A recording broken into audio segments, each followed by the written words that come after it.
يا هلا ومية هلا. طبعا اليوم قدموا لي دعوة من أحد مواكب في النجف الأشرف، موكب زينب يا غريبة، اللي تكريم إلى جميع خدام الحسين من رؤساء مواكب ورواديد وشعراء وأدباء وإعلاميين في الخدمة الحسينية. ولما نادوا اسمي تفضل خادم الإمام الحسين أحمد زبود، تفضل بالشهادة.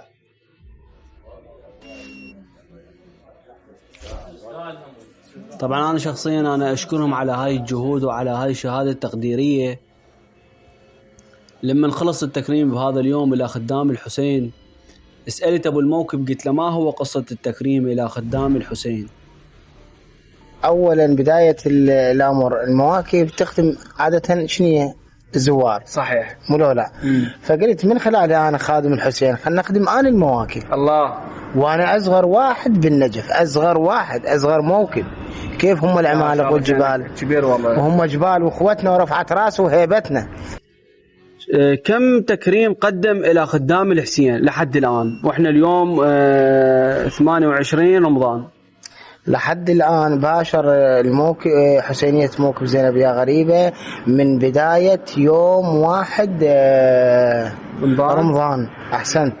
ولحد ما يقارب بال500 ويعبر 500 ويعبر إن شاء الله. إن شاء الله. يعني إن شاء الله مستمر على هاي توقفت؟ لا مستمر التكريم نهائيا. طبعا إذا يعني مواكب بالنجف الأشرف، يعني قبل شوية قال السيد قال 3000 وأكثر من 3000 موكب. أحسنت. حتى السيد زكي هنا كان موجود وعدد هائل هنا. واي اكو يعني مواكب. وبعد لحد الآن مواكب ما خلصت، لحد الآن 500 وبعد هسه تكريم مستمر.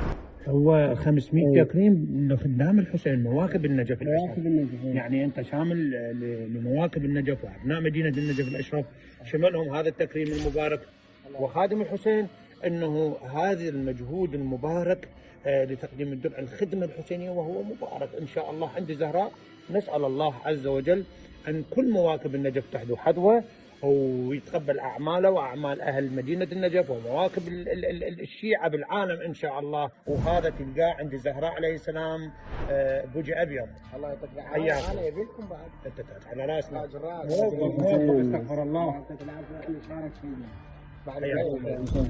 كل التوفيق جنابك حبيبنا. الله يخليك. ما شاء الله على أولاد علي. الله يحفظكم. الله يحفظكم مولاي. الله يحفظكم مولاي. شكرا جزيلا. شكرا اللي يشاهدونا. نسأل الله عز وجل أن يوفقنا ويوفقهم لخدمة 14 معصوم.